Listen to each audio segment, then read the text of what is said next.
Hello. Hi, I'm a day late and a couple of minutes short, but I'm hoping it all works out. Today, I'm hoping to go live with Andrew Oyen of Ferguson Shamamian, I beg your pardon. Wow, that's blast from the past for me. And I'm request to join. Invite to join. There we go. Ferguson. Okay. You are going to love Andrew. You have to talk about his new book. Hey, Alexa. How you doing? Thank you for letting me mishmash. Certainly. Thank you for Thank you. I am so excited to talk to you. I have been oohing and ahhing over the book. That's When so did kind. that come out? It is. I think we just received them at in the U.S. just very recently. We're going to send them to friends and family very shortly. So it has themselves Good. ready for pre-order. Everybody who is watching this or will watch this needs to pre-order this book. It's so gorgeous, and it's also, hi Jonathan. It's so great that it's named Collaborations, because it really gets the message that, these trades, these careers that we have are so dependent upon each other. I agree. It's we have a monograph, that was published 10 years ago. Really didn't want to produce another monograph. That's, not that much fun. We really wanted to start to tell, just share. We have so much fun with what we do, and we wanted to share the fun that we have with other people. And really, for us, the experience is fun because of the wonderful people we work with. And it starts with our clients, who often have a strong idea about what they're interested in. They have a dream, or they have something. Yes, they and do. a team. Happily.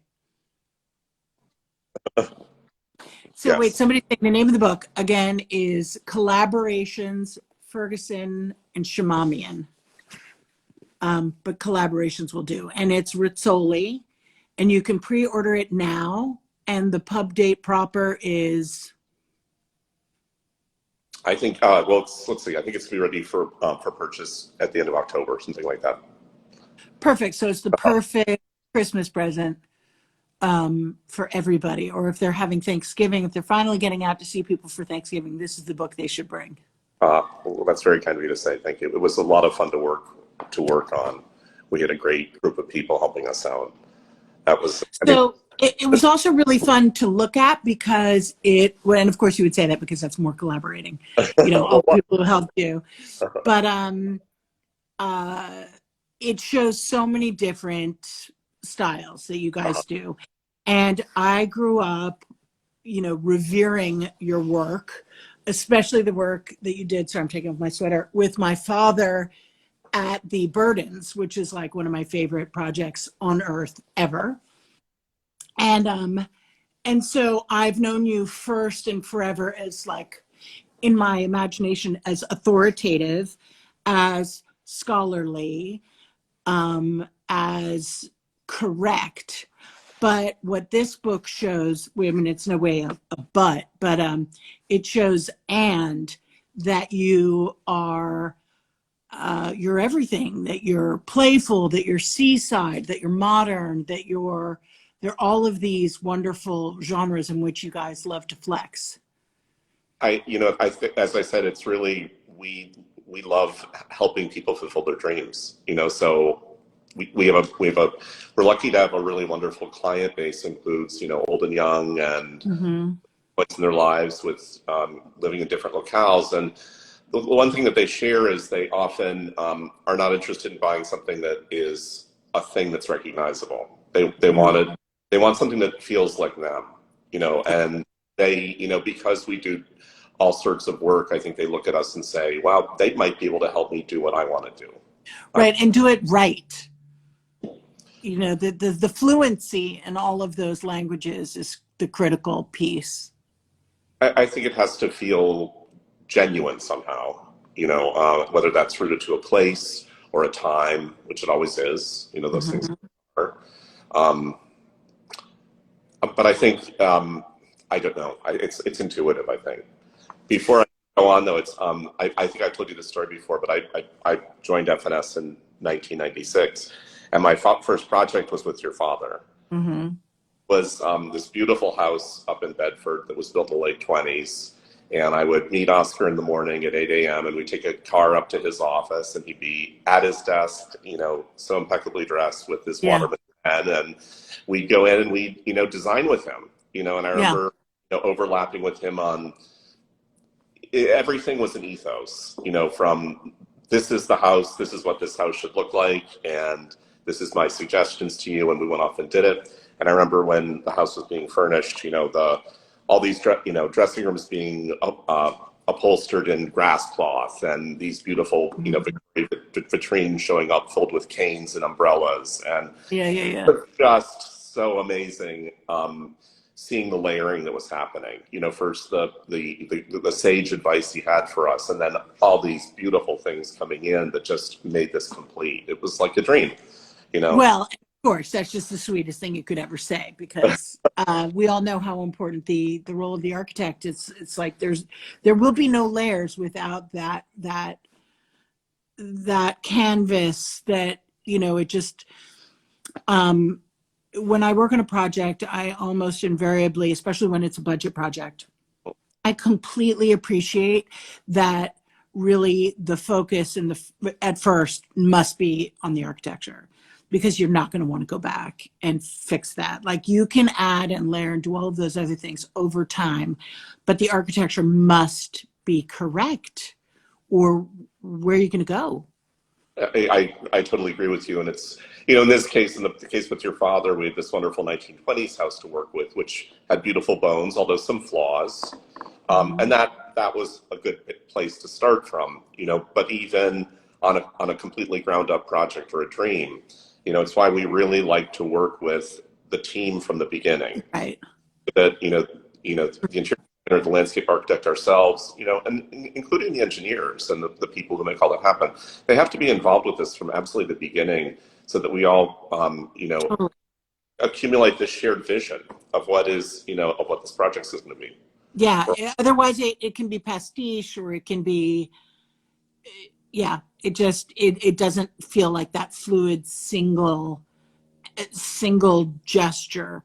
What did I want to ask you? I wanted to say, I don't remember what I was going to ask you, but it was along these lines. When people obviously think of Ferguson Shamamian as a storied firm, which it is, it's been around at its level for as long as I can think of. So, I don't ever remember you guys being like starting out, like I can't, it's like too silly to even think about.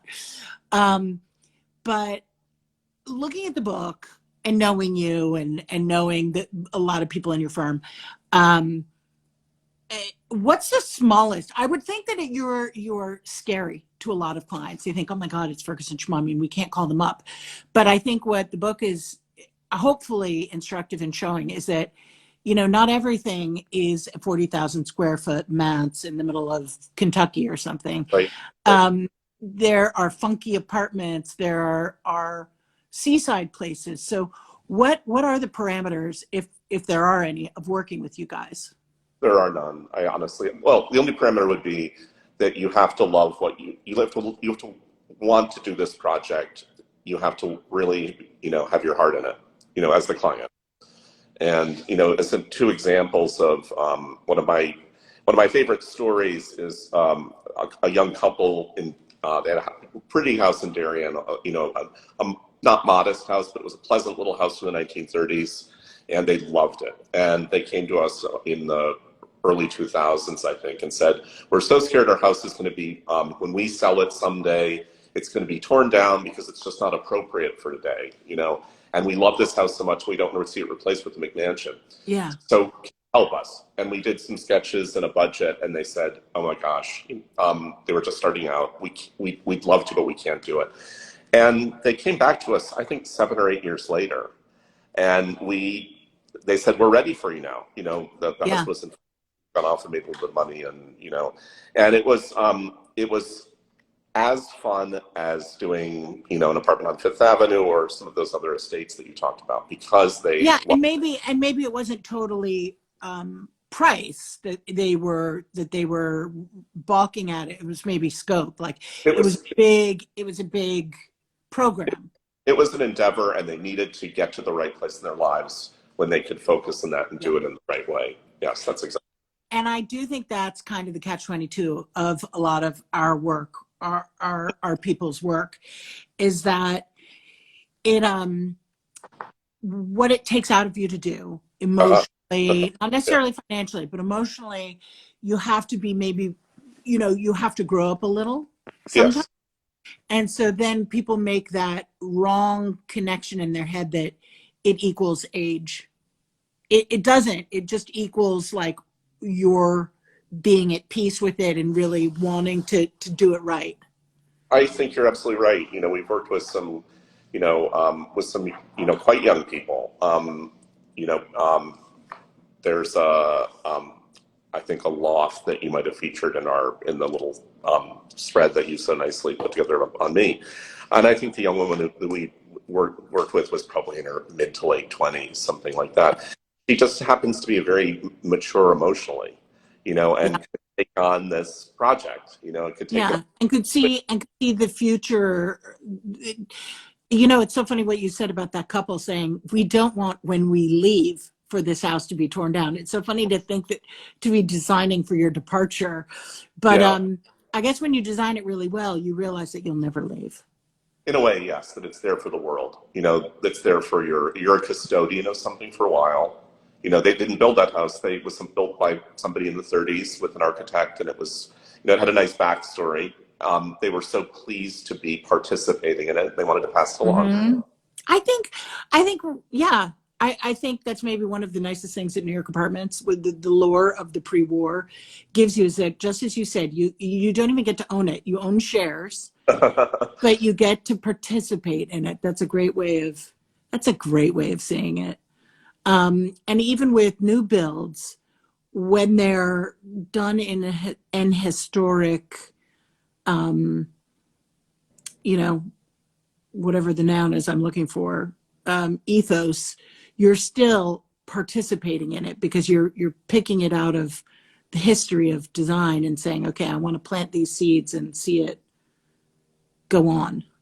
And a lot of our clients do come to us, again, at a certain point in their lives, and that doesn't mean necessarily old, but it can mean that they now have children and they want their children to be able to come back to this place with their families. Yeah. So they add a little bit to make that work.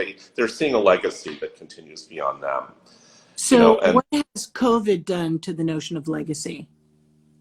I don't know yet. Well, can I lead the witness? Can I lead the witness and say, I think that COVID has reminded us that legacy, keeping your family close, having a hub, showing that the connections that are strong need to be strengthened. So I think that can have an impact on dwellings for sure. That feels very believable to me. I was surprised at how interest in doing things was maintained even during that, this terrible time.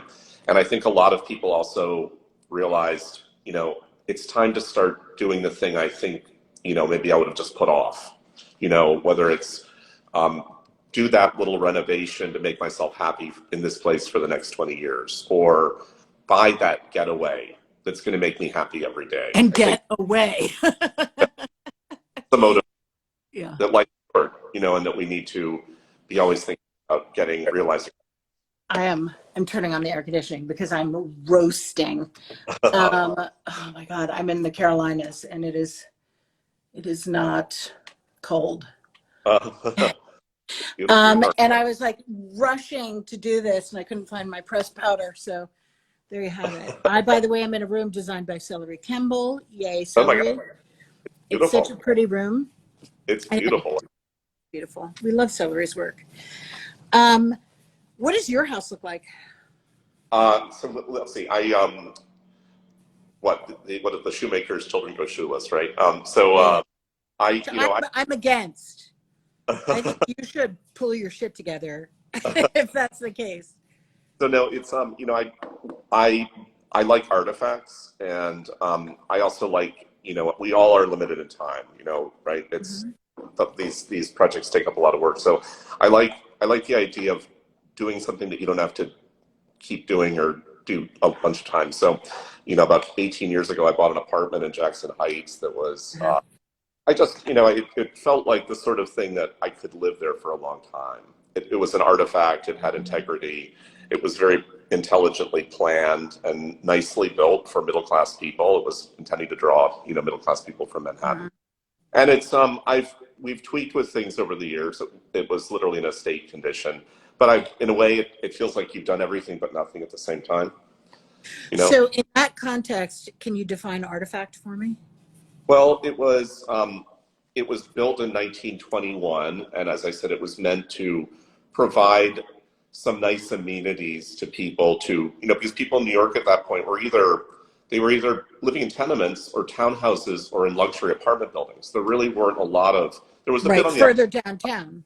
yeah, a bit on the Upper West Side for ordinary people, but not a lot. It was otherwise you were really kind of squeezed into small spaces, or very rich. And this was a development like after Forest Hills that was meant to appeal to small families, doctors, lawyers, policemen, Yeah. teachers, So a dwelling with a point of view.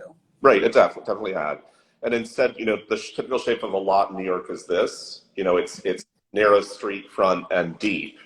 And the developers of that neighborhood decided to do the opposite. Their lots are like this. They're so they So made tons of light. that was the whole point, is that everything got light from two sides, and they gave up square footage for lovely gardens. So the plans of those buildings are a bit like London Terrace, where there's it's apartment buildings that surround a city block garden. So Yeah. Oh gosh. they're not grand at all, but they're very humane and pleasant. Sounds pretty damn grand to me. You know Eric Smith, right? Yes, yes, of course, yeah. I had asked him on a 52 weeks, like what his definition of luxury was, or what every room should have. That's what it was. Mm. And no room is complete without. And he wrote two exposures. Uh-huh. I was, I was astonished because I'm like, who gets that? And he Uh-huh. was like, no, he's like, that can be a mirror. And I was like, oh, phew. But it sounds like you've got it. You've got it. It's as I said, they're not huge apartments, but they're very pleasant. And I thought, okay, this is fine. I don't have to worry about this. It's nice doing things you don't have to worry about again and again and again, that you can just. And is that being an artifact, the fact that it's also like it was a very brief moment in time and it was an idea? I think so, yes. And I think and unfortunately, they were the first co-ops in New York, and they were built in the late teens to late 20s. And when the stock market crash happened, that whole idea went out the window, and Right. really you didn't get the same development after that in New York. I Right. think, Standards. yeah, they just changed. There is a glamour to white brick buildings in Manhattan, but it wasn't the fabric of the city the way it had been before. It was isolated Right. moments. Right. And no attempt at utopia. Right, no attempt at utopia, and making life nice for everybody, as opposed to just highlights for either the very rich or very special people.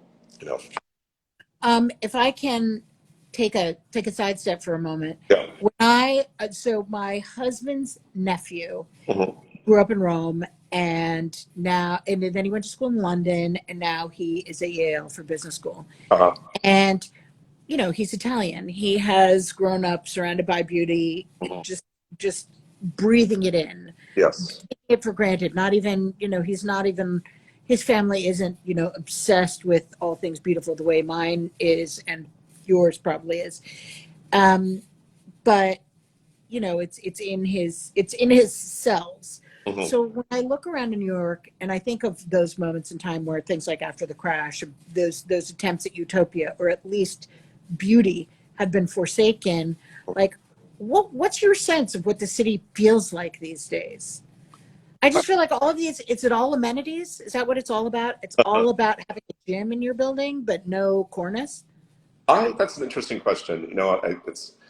And I think especially today, as we're all kind of, I don't know about you, but I'm now back in the office several days a week, and I'm now moving around New York a lot. I have been, but not in the way I was, 18 months ago. And I'm starting to sort of fall in love with it again. A friend came to town 2 weekends ago, and I took her on the High Line and was able to sort of look at all these buildings that have been built and really appreciate that is actually a section of New York that did recharge a bit, whatever you want to say Right. about it. It's ambitious. It has ambitions. Yes. Whether you like it, what came of it, or what is coming of it, at least it's trying. It's as a complicated story, but I will say that it was really exciting to walk in that beautiful park and see all of these buildings that are actually sort of mid-range, mid-height, built around it in a way that people could really enjoy being there. It felt like they were in a medium density, low rise city that had sort of a public amenity that ran through it, and I don't know, it just had a really nice feeling to it to me. It was, I wonder if your identification of the public amenity is the thing that would alleviate the need for all these ugly buildings to go up, because they're putting all of their money in the interior amenities. Like if we all had the High Line, maybe we wouldn't need the gym and the climbing wall. maybe not. There projects like Williamsburg and Greenpoint and so forth, which take advantage of the river, and ferries and water taxis, and I think that New York does have wonderful qualities that we can still exploit. And there's so many that haven't been exploited. I get so encouraged when I read about cleaning up Newtown Creek, because you can just imagine that being like, not like that exactly, but how wonderful to have a development that goes with a beautiful creek that runs through it. I'm not discouraged. I'm just excited. I want that interest again in in beauty, in our urban beauty. It doesn't mean I don't think we have to cede how cool and advanced New York is, and how thumping, something with a T and an H, with excitement. But we can still be that. I hope so. I walked through Penn Station often, and I walked downstairs to the LIRR, and they directed all this scaffolding, and at first I thought, was it connected to the hurricane that flew through? Was it water leaks? And then I realized, no, they're breaking through to the Moynihan station, and wow, what a nice, can't we all just wait for to have train travel be pleasant again? Yeah, I mean, I've gone out of Moynihan, and it's just so exciting. Yes, have that link through to the other bit is going to be wonderful. But it's what you're describing. I think it's something we can all enjoy. Yeah. Oh, totally, and be proud of. Right. Where are you from originally? Princeton, New Jersey. New Jersey. Okay, so the city, large city. Right. I was there. Have you traveled a lot in your life as a kid, or as an adult, or both, or neither? That's how when I was a child, we traveled a bit. We moved around quite a bit. I lived in the East Coast, New Jersey, Connecticut, Minnesota. College was a great time to travel. I think you threw Minnesota in there. I did. Yeah. New Jersey, New York, Connecticut, Westchester, Minnesota. And Minneapolis and St. Paul. It was a really it's good, I think, for people in the Northeast to get out of the Northeast sometimes and see parts of the world, and Minneapolis is a very interesting time to be there. It was Hennepin County Jail. I read a lot of murder mysteries that end up at Hennepin County Jail. It's a very sophisticated city. Those Minneapolis in particular. I am encouraged to travel more. The bottom line is work sometimes can be all consuming, and I don't make time to get away. But but your work is also nurturing you artistically. So I'm not as worried as I would be if you worked at a screw factory. So, so where are your jobs right now? So Are they Northeast or are they everywhere? they're everywhere. They're Northeast, a little bit in Florida, California, southern part of the U.S. I'm all over, Okay. traveling a lot. So you are traveling a lot. I, And when you travel for work, do you pop into museums and I or the beach or I do. I started doing that. I had a wonderful client in LA many years ago, and I would always just run right back to New York. And towards the end of her project, I started staying with friends in LA, and staying the weekend and enjoying it. And I do try to do that. Uh, yeah. It's hard because part of you feels like, oh, I'm here on their dime. I shouldn't be uh, enjoying myself outside of the workplace. So I, right. I totally I get locked into that too, where I go to the hotel. Yes, and do more work or whatever. Yeah, yeah. Staying the weekend can be great. That's a great way to kind of avoid that, and still, but it's a way of connecting to the city that you're working in too. The woman I was working for during that period, she was very involved in historic preservation in LA. She's a very interesting person, and I would stay with a friend, and we would get up at 7 a.m. on Saturday morning and go through walks through LA. He'd Yeah. take, and I really, started to get to know the feeling of Los Angeles, and the excitement of that must have been like in the 20s and 30s when that city was really developing. And Yeah, it's interesting.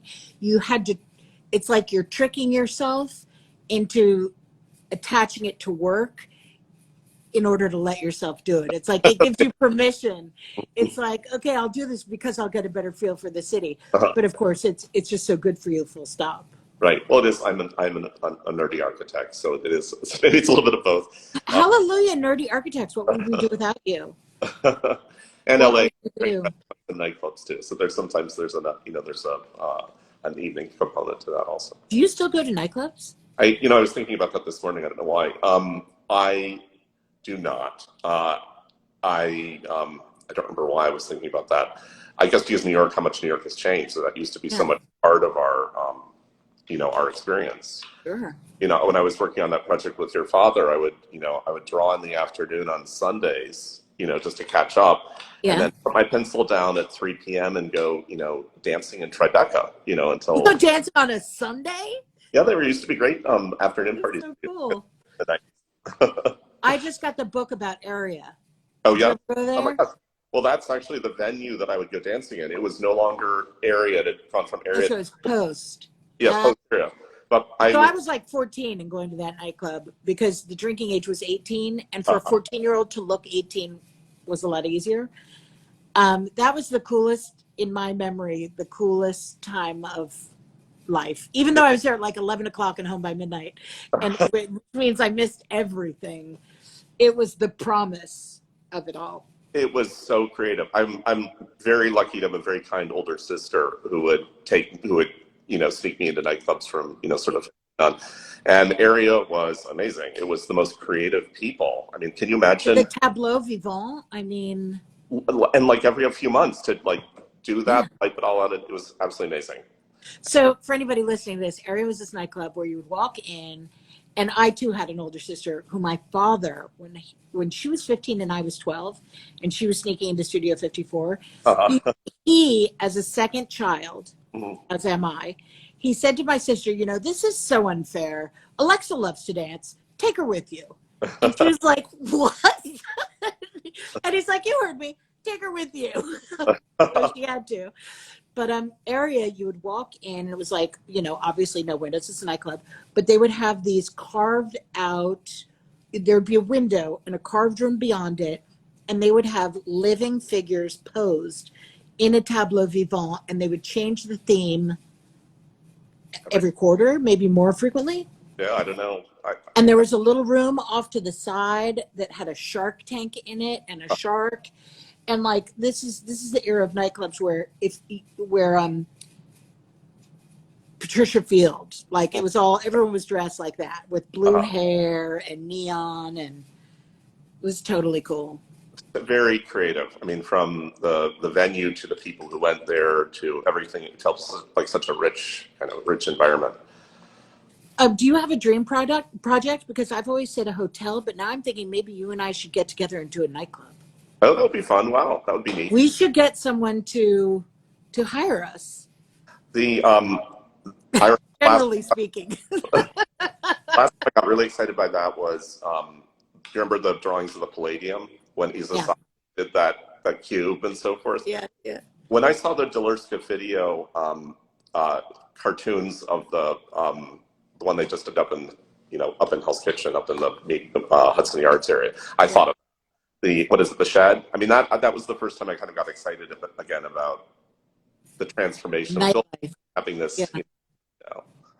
So let's that sounds great, boys. Let's do that. Yeah, I think we should do that. I think that would also be really cool because that would be flipping the function of, when you think of New York architecture, you think of exteriors. Yeah.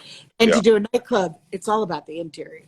Well, it has nothing to do with the exterior. Remember those days of being Traeger and the hotels, Morgan's and Paramount and all those. They were such wonderful. You couldn't wait for them to open, and you'd go have a drink at the at the bar. Yeah. How lucky for us to have grown up in a town with these figures in it who are committed to nightlife, which is young, but also to have like a sense of taste. Yes, it has. In that regard, I am still encouraged. I mean, this is like 5 years ago or so, but that stretch of Broadway, that was so, that was starting to redevelop again in the old Perfume District, and going there on a Friday night to the Ace or whatever, and seeing, that it continues, that they're, kids are out having fun and they're great rooftop, bars, and that they're, now it's much more outdoors, which is great now that we know how, health and stuff. So beyond the nightclub that you and I need to do together, is a dream project for you? Gosh, it's such a hard, I think I said a beach house when you're, you have, did your little quiz, you have to do those things like, you can't think about it. You just have to it has to be boom, boom, boom. But I loved that you gave me the 2 answers for describe your style. And in fact, I think I might have to borrow it and put it into the questionnaire, because it is true that I get the same. It's kind of like if you watch Wheel of Fortune, which I don't because it's terrible. But when I was a kid, it was always RSTLNE. And finally they're like, okay, we're going to give everybody those letters because we know you're all going to guess it. Everybody says timeless. Everybody says eclectic. Everyone, because those are our guiding angels. But by you flipping it and saying for myself, that was genius, because that gave a really good glimpse under the hood. Well, I think if the essence of our business, FNS is, think about other people, then it's a kind of natural duality. Yeah. Is that truly your call to arms when you walk into work? To think about what other people are interested in? Yeah. It is, totally, yeah. It is. That is the call. It really is. It's really, I think design is problem solving. I think a lot of people would agree with that. Sure. And I think that just takes that concept of problem solving to another level. I don't think people ascribe that drive to architects. No? I think, and incorrectly, clearly, but I think when you think about service industry, it is decorator / designer, whatever you want to call us. And then at a further remove, architect, and at the furthest remove, an artist, a fine artist, in terms of focus to audience. But it's not true at all. I don't think so. I think that's not true at all. Architects are every bit there in the room with the homeowner. Otherwise, what are you going to do? How are you going to do it? I mean, they're always iconoclasts who, exist in a vacuum, and they're wonderful, they're brilliant, and we can all appreciate them. It's just, that's not what gets me up in the morning. Yeah. And that's, actually why the book, even though the Collaborations was our working title, but it never left. It just kind of hung on. Yeah. And it really, the agenda, if you will, was really a desire to share the stories of someone walking into our door and saying, I've always wanted to do this. Can you help me? Yeah, it is so much fun. And we are blessed to work with people who are often very intelligent, learned, inspired, you know, whatever. And so they're bringing this kind of charge. They're not just bringing a dream, they're participating in it. Yeah. You learn so much. It's a fun to solve the problems, but you learn a lot too. It's when you describe it like that, it makes me think that if a person can afford to, in some capacity, that it might be a journey one should do for a life well lived. Even if it's like a shed, even if it's the man cave, even if it's the pantry, just to have that experience, you know, could be just enriching. To teach you about yourself as you explore what the mandates are. That's a very nice thought. I mean, in a way, it's of meditation or therapy or, you know, yoga or whatever, you know. Yeah. It's learning about yourself. Or napping. Very Can you just, okay, well, back up just a second. So what's funny when you say, okay, collaboration stuck, it's so interesting. It was so interesting when I received the book to see that was in the bigger font, because you think of Ferguson Shamamian, or I do, someone who's not working there, as such a bold-faced name. So it was almost subversive to be like collaborations, and then, oh my God, it's Ferguson Shamamian. You would expect it to be, you know, it's like a book that says balloons, Macy's Day Parade. You know, like you expect just the contrary. But what is the firm? How is the firm organized and comprised? And how does somebody who wants to go on a journey like this and have a beautiful artifact with them forever, how do they go about it? Well, so I always say that I think, you know, Mark and Oscar they're great architects and great designers. But if I were them, the thing I'd be most proud about would be building a firm full of really wonderful people. And I'm really blessed to, you know, arrive in the morning and work with, you know, we have a rather, I suppose, flat structure, you know, and we all do a lot of things, you know, we have different roles on different projects, but I get to, you know, show up and work with a number of teams who the first things we talk about are, what is this project meant to be? You know, what is it? What's the ethos of this project? Where is it? But I call you up and I go, hey, my name's Lexa Hampton. Yeah. I have a project. Yeah. And all I know is the name of the firm and the quality of your excellent work. I don't know all of the people in it. I don't know how big you are. How do I get in the door besides, you know, do you meet me first and decide with whom to pair me, or how does that work? I don't think that I mean, of course, people always have specialties, but we all sort of pride ourselves on being generalists. And a lot of people know who they're reaching out to. You know, they have you in mind. They'll say, like, I'm calling for Andrew. Oh no, I'm not necessarily. I think often our business is built on relationships. You know, we're blessed to have clients who call us back again and again. Sometimes we work for their children or friends of theirs, so that the relationships usually extend that way. Yeah. Or, you know, a client comes to us and asks for a recommendation for an interior designer, and, you know, you look at them and you say, gosh, that Alexa would be perfect to work with them. Alexa would be perfect. So that's how I like to think of it, is that there are everybody on the team, the contractor, the designers, et cetera, it's all about fit, you know, and I'll ask somebody to tell us what their story is, what they're interested in doing.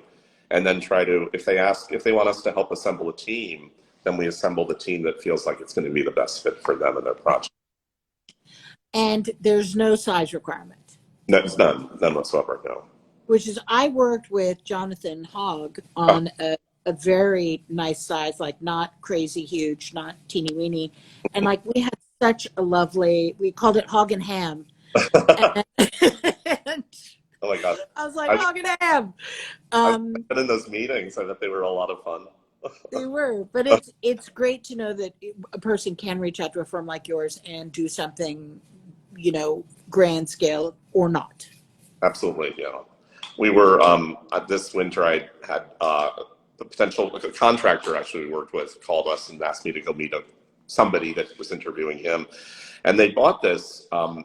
It was one of those stories on Park Avenue where a mansion gets torn down in 1920 1930. Huh? They give an apartment to the person, right, whose mansion got torn down.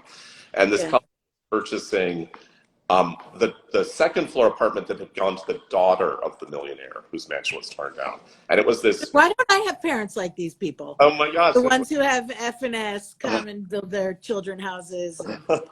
And this couple was not interested. They wanted to preserve this apartment. It was this magical building that was perfectly fitted out in 1930 for this young woman, right? And they just wanted to be able to insert the air conditioning in the kitchen into it without like destroying it.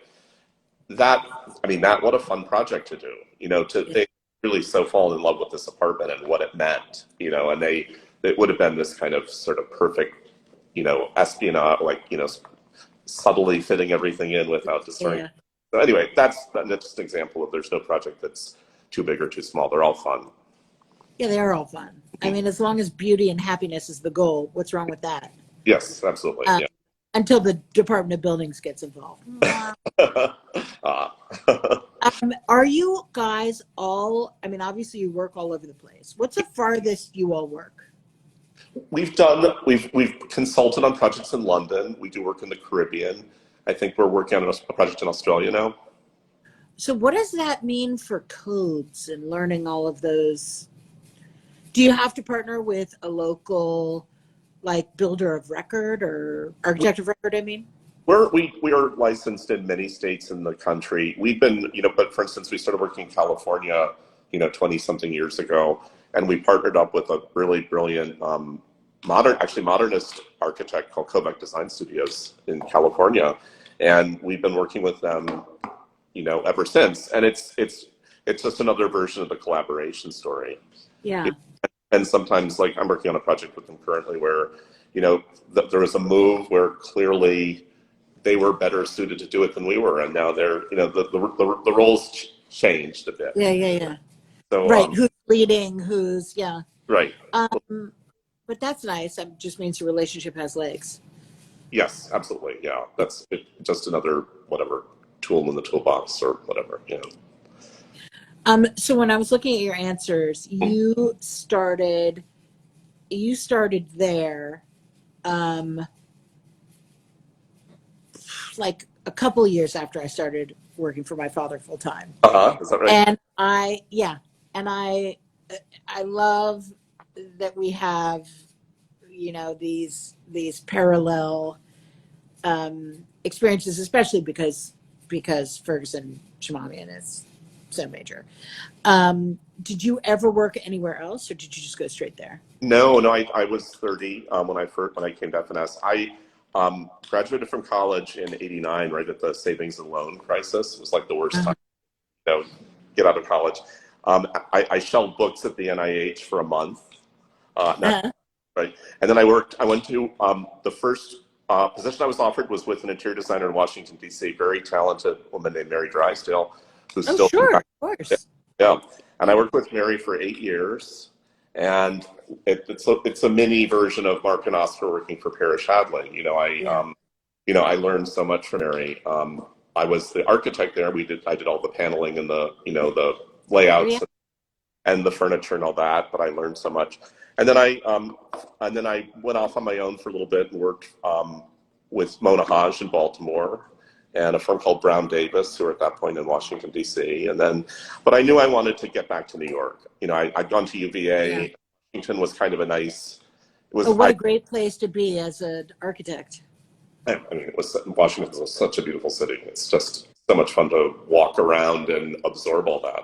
But I wanted to get back to New York, and I set my sights on New York and found a place here. When did you? That must have been hard to leave a job. It was hard to start again.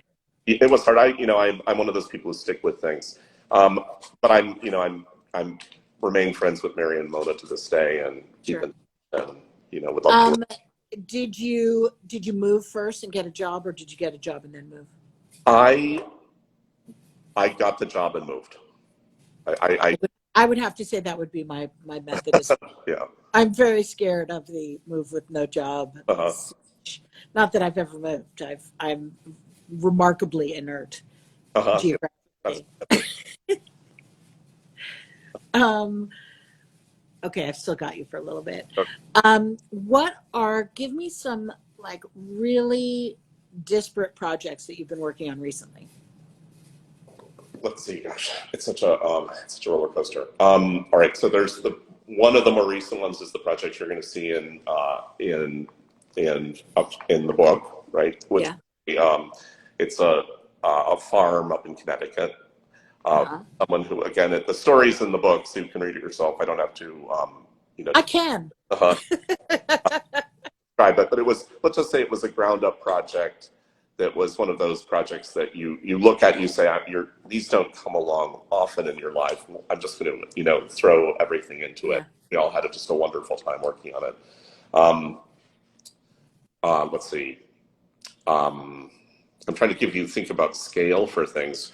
I'm working on a project in Soho right now for a wonderful young man who is a friend of a client of ours, and he bought a beautiful loft. I mean, it's such an interesting loft because it has views out through the backyards of other buildings to the street, which is so unusual. Usually the lofts are dark in the back and nice. Right. And this has this amazing cross light. It needed a little tweaking. It didn't need much, but it needed a little tweaking. And he is a very intelligent person and realized that there was just something that was a little wrong with it. Be improved upon. Right. And it's really fun, kind of, it's working with people who are smart and sensitive and kind of know that something's a little wrong and they're going to call us to help them make it right. Yeah. That's a very small project. Working with a young couple in a town that they live in where they wanted to build a house they're anticipating having a family, and they want the house to feel like the town, and they're imagining what their family might be like, and that's wonderful too. Nice, like neighborly and exactly community driven. Right. Yes. And it was that sort of an illustration of how nice the people we often work are. They were very interested in making sure that we understood what their environment was like before we started designing, to know to get us really a sense. So they we went down to take a look at the place and really understand it. And it's a very generous thing to do, and it also it illustrates a kind of a sensitivity and thoughtfulness. Yes, absolutely. Which you had identified as one of your adjectives, that that process is very important to you. Yes, absolutely. Yeah. I for whatever reason, maybe just COVID and spending a lot of time at home and watching TV and drinking and whatever one does, I feel like I've been thinking more and more about fantasy and fantasy design, but I feel much more comfortable thinking about it within city walls, because there is that emphatic disconnect from interior and exterior. Where I think if somebody asked me to do, like I don't love when I go to a house. Okay, I'll give you an example. I went to a built community in China. Yes. Where it was very fantastical, and in the way that some American communities are by accident, but here it had been imported. So like I felt like it looked like Dr. Seuss had a hand in the architecture. And then there was like some Greenwich, Connecticut, then some Vegas, then some chalets. It was so crazy, and it made me think, I don't like fantasy like this. I don't want to see one facade to the next facade, and like it's all disconnected and it's all bizarre. I like a Lake Forest experience where everything is, of a piece. Yes. But on the inside in an apartment, I think you can really have tons of fun, right? Yes, absolutely. Yeah. And I feel like the Burden House, like that was fantasy. That is the wonderful thing about apartments, is that the disconnect sometimes, the elevator, the vestibule, another project in our book was a project that we did quite a long time ago now, I think probably 20 years ago. And the decorator Brian Murphy found this Cormandel screen that they turned into the powder room, that was just became, magically fitted. And it's such, to this day, we came back 20 years later to photograph it again, and opening that door and, sort of having your breath taken away by somebody, somebody's fantasy, come true was amazing. Yeah, I'm interested in unlocking the fantasy out of the powder room. You Yeah. know how we're all at peace with the jewel box of the powder room, Right. but I'm curious, like, how far that can go, and maybe that's why I'm so interested in the idea of a boutique hotel. Right. Would you ever do a boutique hotel? Oh, I'd love to. Yeah, that would be really lots of fun. We've done little bits of things in buildings like that, but that would be wonderful. When you mentioned Lake Forest, though, it reminded me that often those David Adler houses had, the living room and the dining room might be something, but the rooms that would have been considered. They would be. Oh yeah, like all the mirrored Francis Elkins. Right, exactly. The rooms that were modern at the time, like cloakrooms and powder rooms and bathrooms and so forth, those turned into the fantasy. And what a nice kind of. Why is it always those spaces that get allowed? Is it because they're not, because you can leave them? Maybe you like them in small doses. Maybe that makes them more special to be able to, dip in and out.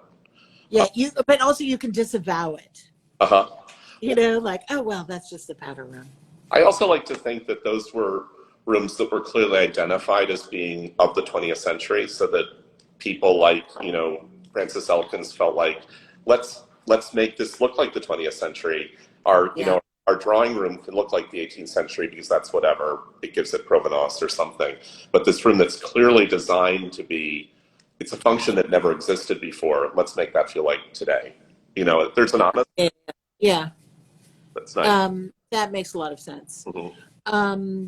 Who are your biggest inspirations in the past? That is also so hard to say. I think when you. I know, and you'll obviously forget like the three most important ones. So just shoot some out that you can think of that come to mind. When you mentioned the dates in your questions, that's where the reason I said the 10s and 20s is because to me it felt like the beginning of what we would consider modern, the way we live today. It was still connected to, I think, a quality of building forever, building really well, but it was also building in a way. And that's what I like to think that FNS does well, that we make things feel relevant, that we make things that are traditional, but they don't look like the 18th century. They look like 2020. Right. They exist within a tradition. Yes. Yeah. So that's what I like 1910, 1920. And people like David Adler and Francis Elkins were so great at doing that. I happened to have an occasion to pull out a book that was from the 60s about small French pavilions that Cyril Connolly and Jerome Zerbe published in the early 60s. And they're these little small houses that were built in the 18th century in France as getaways or something. It's that I find that sort of work incredibly inspiring because it feels so approachable. And what was the era? You said 19th century, but you didn't say when. It was 18th century. Oh, 18th. Like 1750 to 1800. But they're these houses that feel. This is like a French dacha kind of thing? In a way, yeah. And sometimes they were built as getaways, and sometimes they were built for like minor, ambitious minor people. So they're small and they're livable, but they're incredibly thoughtful and beautifully organized. So anyway, that's why I have a hard time choosing one. But I love that the kind of cleverness that's exhibited in both those kind of the David Adler, Francis Elkin group, who's we're so clever about giving obviously people with a lot of money interesting places to be, interesting and beautiful. But let's give those poor rich people a place to be. Well, it's part of making people's lives enjoyable too. Delight. That's the firmness commodity delight. That's the delight. Yeah. Yeah, but that can exist down to on a much smaller level too. Well, like my apartment building, for instance, that that's delighted me when I walked in, and good design's available for us all. Yeah, absolutely. Thank heaven. So I do I'm concerned about my children and kids now growing up in New York. I don't know how they're going to be able to get apartments in New York. I feel like we all kind of like we're the last crew to get in of normal people. You know, like we're being squeezed out, but hopefully we will have a how did you describe them? Like dashas for minor ambitious people. You know, I like that idea a lot. I like to think. I love mini houses. These tiny houses excite me. Mhm. I mean, they wouldn't work for me because I'm not a hoarder, but on my way in training. But tiny houses are so cool. They they're a really nice discipline to have. Yeah, and that's a perfect way to describe them. Right. We bought a weekend house about 10 years ago, and it was the most ridiculous decision in a way because it was smaller than our apartment in New York. Like, you're supposed to go in and have all this room, and instead it was exactly the opposite.